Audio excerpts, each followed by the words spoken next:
Alport tidak setuju dengan teori psikoanalisis. Alport meyakini bahwa manusia adalah makhluk rasional yang digerakkan oleh kesadaran, yang berdasar pada masa kini, masa depan, dan bukan masa lalu.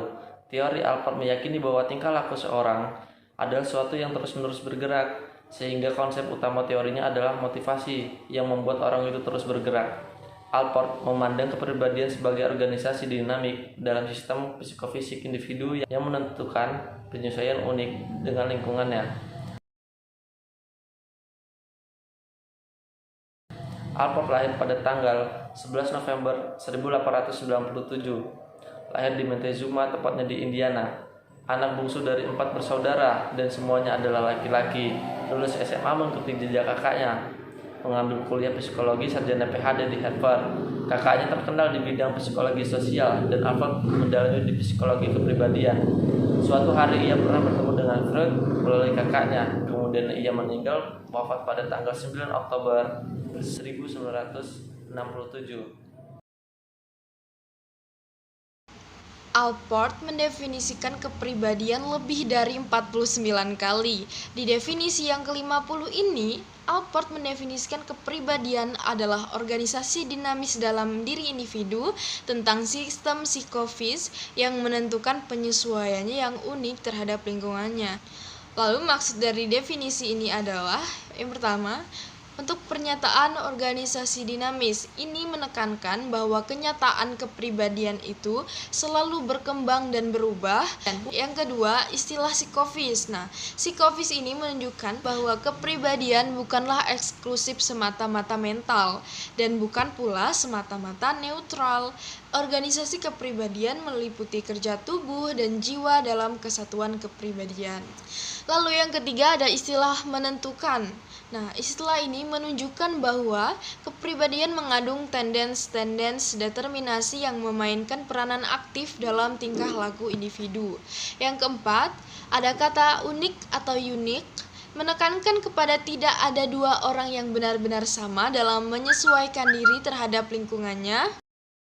Alport mempunyai pertimbangan untuk tidak memakai istilah karakter dan temperamen sebagai sinonim personality. Menurutnya, karakter mengesankan suatu aturan tingkah laku dengan mana orang atau perbuatannya akan dinilai orang sering digambarkan dengan karakter yang baik atau karakter yang jelek. Karakter berseberangan dengan kepribadian yang menggambarkan deskripsi tingkah laku yang bebas dari penilaian. Karakter adalah kepribadian yang menilai dan kepribadian adalah karakter yang tidak menilai. Nah, Alport berpandangan bahwa watak dan kepribadian itu satu dan sama, tetapi dari segi berlainan, jika ada orang yang hendak memberi penilaian, maka istilah yang digunakan adalah watak. Namun, jika ingin menggambarkan seseorang apa adanya tanpa nilai, maka disebut dengan kepribadian. Sekarang kita akan membahas tentang struktur dari teori kepribadian menurut Alport. Di sini kita akan memahami terlebih dahulu apa itu yang dimaksud dengan teori disposisi. Jadi dalam psikologi, teori disposisi dikenal sebagai teori sifat atau trait psychology, adalah suatu pendekatan untuk mempelajari kepribadian manusia. Bangunan dasar kepribadian adalah trait. Untuk itu, cara yang kita gunakan untuk memahami kepribadian adalah melalui trait. Trait merupakan proses mental yang dapat mengarahkan stimulus sehingga menghasilkan perilaku yang adaptif dan ekspresif. Ini dapat dipengaruhi oleh beberapa faktor yang terdapat di dalam diri individu seperti pembawaan, minat, dan konstitusi tubuh. Semuanya itu saling berhubungan dan merupakan pola tingkah laku yang kemudian dapat menentukan bagaimana watak dan karakter seseorang. Sifat merupakan karakteristik kepribadian yang menetap dan cenderung menghasilkan perilaku tertentu sehingga tidak ada individu yang memiliki sifat yang sama. Kedua, kita akan membahas tentang konsistensi dan kebebasan sifat. Sifat itu ditandai bukan dengan sifat-sifat yang bebas, yang kaku, tetapi dapat ditandai dengan bagaimana kualitas memusatnya. Proses kognitif juga sangat penting, yang mana suatu rencana atau tujuan itu dibuat secara sadar. Nah, Allport juga menegaskan bahwa kehidupan masa lalu itu tidak dapat menjelaskan perilaku seseorang di masa yang akan datang. Nah, kecuali sebagai motivasi atau dukungan ke arah yang lebih baik saja. Nah, jadi dari gagasan Allport tentang motivasi itu dapat kita ketahui bahwa ada 2 ciri motivasi menurut Allport, yaitu menolak masa lalu sebagai elemen penting dan pentingnya proses kognitif seperti tujuan dan perencanaan sebagai dasar dari motivasi. Nah, dua teori ini tuh menunjukkan keyakinan Allport bahwa manusia itu adalah makhluk yang sadar dan rasional, yang bertingkah laku berdasarkan apa yang diharapkan bakal terjadi, bukan karena keinginan primitif atau pengalaman traumatik pada masa lalu. Nah, kemudian sebuah konsepnya itu yang bernama otonomi fungsional atau functional autonomy. Konsep ini tuh menjelaskan bahwa motif kematangan, kesehatan emosional seseorang itu tidak terhubung secara fungsional kepada pengalamannya di masa lalu sejak ia lahir. Nah, dari konsep tersebut kita ketahui bahwa motivasi dari tiap individu itu bersifat independen dan tidak terhubung dengan hal yang lainnya. Otonomi fungsional itu terdiri dari 2 level, yaitu perseverative functional autonomy itu yaitu kecenderungan suatu pengalaman mempengaruhi pengalaman berikutnya. Nah, perilaku dalam kategori ini tuh perilaku yang berulang secara rutin. Contohnya, seseorang itu mencoba merokok karena dia penasaran. Nah, namun setelah itu dia tuh merokok bukan karena penasaran lagi, tetapi karena terbiasa. Yang kedua itu ada appropriate functional autonomy, yaitu kecenderungan suatu perilaku yang dihubungkan pada nilai-nilai self-image, kemudian tujuan dan gaya hidup seseorang. Nah, contohnya itu seseorang bekerja karena ingin mendapatkan banyak uang atau banyak penghasilan. Ketika mulai bekerja, dia merasa bosan dengan pekerjaannya. Tetapi setelah berjalan 1 tahun, dia menyukai pekerjaan tersebut. Nah, jadi bukan uang yang menahan dia bekerja, tetapi pekerjaan itulah yang menjadi motivasi dia dalam bekerja. Nah, Allport itu berpendapat bahwa adanya perubahan yang signifikan antara anak-anak dengan orang dewasa. Nah, orang dewasa yang matang dan sehat secara kualitatif itu berbeda dengan bayi, dan alasan tingkah laku orang dewasa juga berbeda dengan alasan tingkah laku seorang bayi. Kemudian pada perkembangan masa bayi itu, menurut Allport, sumber motivasi tingkah laku bayi itu adalah arus aktivitas yang mengatur bayi untuk bereaksi. Sesuai dengan tingkat perkembangan bayi, motivasi bayi itu lebih ke arah biologis. Nah, kemudian tegangannya itu menuntut kepuasan dan menghindar dari rasa sakit. Kemudian Allport juga berpendapat bahwa bayi itu tidak mempunyai kepribadian, meskipun pada pertengahan tahun pertama bayi itu mulai mengembangkan kualitas tingkah laku yang awet, misalnya itu ada perubahan ekspresi dan emosi. Kemudian pada perkembangan masa dewasa itu menurut Allport adalah masa terpenting dalam perkembangan kepribadian seseorang. Allport juga menjelaskan tentang kualitas kepribadian yang matang. Nah, menurut Allport, seseorang itu bisa dikatakan dewasa jika memenuhi hal-hal berikut ini. Yang pertama itu ada extension self, yaitu adanya kemampuan memproyeksikan kebutuhannya tidak hanya untuk masa kini, tetapi juga untuk masa depan. Nah, yang kedua itu ada warm relating to self to others, yaitu adanya kemampuan dapat mengakrabkan diri, dapat mengasihi orang lain, dan dapat menjaga hubungan dia dengan orang lain. Kemudian ada emotional security and self-acceptance, yaitu kemampuan dalam mengamankan emosional dan menerima diri sendiri dengan mentoleransi frustasi dan menyeimbangkan perasaan. Selanjutnya itu ada realistic perception, skill and achievement, yaitu kemampuan memandang segala hal itu apa adanya. Kemudian manusia itu mempunyai kemampuan dalam memecahkan masalah dan memiliki keterampilan. Yang selanjutnya itu ada self-objectification, insight, and humor, yaitu kemampuan manusia untuk memandang objektif, mengenal apa yang diinginkannya dan menjadi kebutuhannya, serta mengerti hal-hal yang memberikan kesenangan pada dirinya.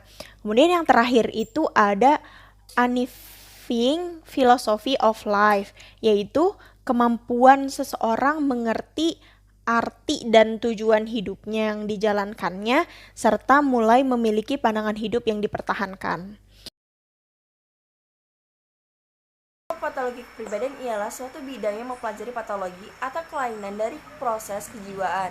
Bagi Allport, pribadi yang sehat dan matang ialah orang yang terus-menerus dalam kondisi berubah, yang disebut juga dengan becoming.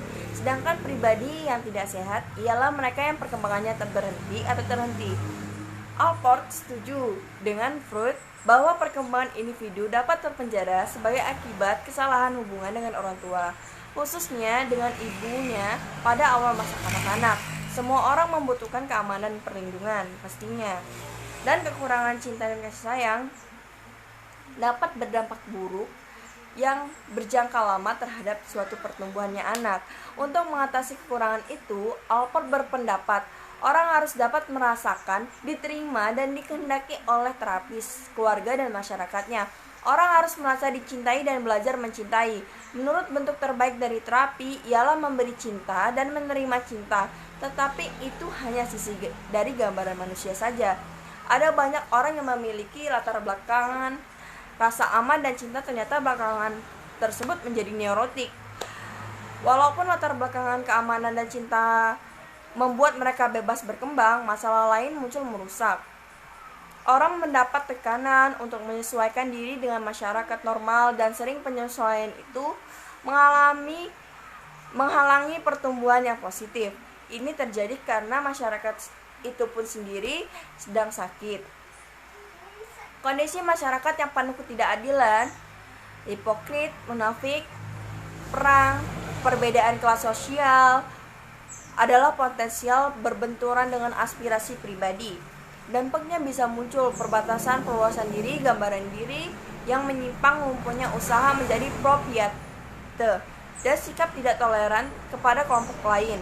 Mereka juga menilai dirinya dan tujuan hidupnya berdasarkan nilai-nilai orang lain. Tugas-tugas terapi menurut Allport ialah membantu mereka menyadari sumber-sumber yang melencengkan tujuan hidupnya dan membantu mereka mencapai kematangan dan kesejahteraan. Di sini saya akan menjelaskan tentang pengembangan kepribadian atau treatment atau terapinya. Assessment menurut Allport menggunakan personal dokumen teknikyu yang merupakan metode untuk mengetahui kepribadian yang melibatkan sebuah catatan harian atau rekaman pembicaraan dengan subjek yang diteliti. Misalnya, nilai value. Pada tahun 1920, seorang ahli yang bernama Edward Spranger mengadakan penelitian mengenai minat dan motif dengan meneliti nilai-nilai yang dimiliki individu tersebut. Allport sependapat dengan Spranger bahwasannya setiap individu memiliki nilai-nilai dalam kehidupannya yang berbeda tingkat dominasinya yang akan mempengaruhi kepribadiannya. Misalnya nilai teoritis, nilai ekonomis, yang nilai estetika, nilai sosial, nilai politik, serta nilai religius. Untuk perilakunya, Allport membedakan perilaku menjadi expressive behavior dan coping behavior. Coping behavior ialah perilaku yang dilakukan dengan terencana, secara sadar dan dilakukan untuk tujuan tertentu. Sementara expressive behavior ialah perilaku yang umumnya muncul secara spontan, kadang susah untuk dirubah, tujuannya tidak jelas dan terencana seperti coping behavior. Misalnya, seorang dosen mengajar, dia akan memiliki coping behavior. Maksudnya mengajar berdasarkan urutan materi yang disediakan. Sementara dalam proses penyampaian materi dosen akan banyak melakukan gerakan bahasa tubuh, intonasi suara yang berubah-ubah yang tidak bisa dielakkan. Hal ini merupakan perilaku spontan yang tidak secara langsung menggambarkan sebuah elemen kepribadian yang dimiliki dosen tersebut. Contoh kasus dan juga analisis kasus. Nah, kasusnya itu dari almarhum Olga Saputra. Nah, Olga Saputra ini lahir di Jakarta pada tanggal 8 Februari 1983. Olga ini adalah sebagai aktor, pelawak, dan juga presenter. Namun, dia nggak begitu langsung sukses di dunia hiburan gitu. Dia melewati berbagai rintangan yang harus dia lewatin. Nah, dia dulu mengawali karirnya itu dari berbagai kayak sering minta foto, terus minta tanda tangan terhadap idola artisnya. Dia juga pernah ditawari untuk membintangin film Lenong Bocah. Namun, di situ dia nggak langsung berakting. Dia harus melewati berbagai latihan dan bahkan dia harus menjual kulkas hanya untuk dia bisa membiayai biaya kursus di Sanggar Ananda tersebut gitu. Nah, Olga Saputra juga pernah menjadi asisten dari penyanyi Rita Sugiarto. Nah, Olga ini juga ditawari berbagai film, namun dia cuman hanya sebagai peran pendukung, bukan peran utama ya. Nah, namun dia nggak nyampe situ aja, dia tetap berusaha dan akhirnya dia banyak membintangin sinetron bahkan film-film. Banyak banget film yang dibintangin olehnya, salah satunya itu Pacar Hantu Perawan pada tahun 2011 ya, itu film yang dibintangin dia. Dan masih banyak lagi film yang dibintangin oleh Olga Saputra. Nah, Olga ini juga dulu merambat menjadi presenter berbagai televisi seperti SCTV, Trans TV, RCTI ya. Nah, Olga juga mendapatkan banyak penghargaan dari berbagai TV. Olga ini banyak banget prestasinya di dunia hiburan ya. Bahkan walaupun dia sudah meninggal, dia masih tetap dikenal sama oleh masyarakat gitu. Dan yang kedua itu teori kasus. Teori kepribadian dari Allport adalah psikologi individual. Nah, Allport sendiri menekankan pada keunikan individual. Ia yakin bahwa usaha untuk mendeskripsikan manusia dalam bentuk sifat yang umum merampas keunikan individual mereka. Allport juga lebih optimis tentang kodrat manusia daripada Freud. Nah, orang tua Allport sendiri menekankan untuk selalu bekerja keras. Nah, di sini gambaran manusia yang diutamakan oleh Allport ini adalah positif, penuh harapan, dan menyanjung-nyanjung. Nah, Allport sendiri lebih suka mempelajari hanya orang-orang dewasa yang matang dan hanya sedikit saja berbicara mengenai orang-orang yang neurotis. Karena orang-orang yang neurotis ini sangat terikat dan terjalin erat pada pengalaman masa kanak-kanak mereka. Dalam hal ini sangat berkaitan erat dengan contoh kasus dari Olga Saputra ya, karena Olga itu merupakan pribadi yang sangat unik, kreatif, pekerja keras, dan tekun, serta memiliki daya juang yang sangat tinggi. Olga juga merupakan salah satu contoh dalam hal mengejar impiannya. Dia tidak pernah putus asa, bekerja keras, dan tekun. Dan dari hal terkecil pun Olga menjalankannya dengan ikhlas tanpa keluh kesah gitu. Sampai akhirnya dia bisa mencapai suatu tujuan dia dan akhirnya dia menjadi seorang yang sukses.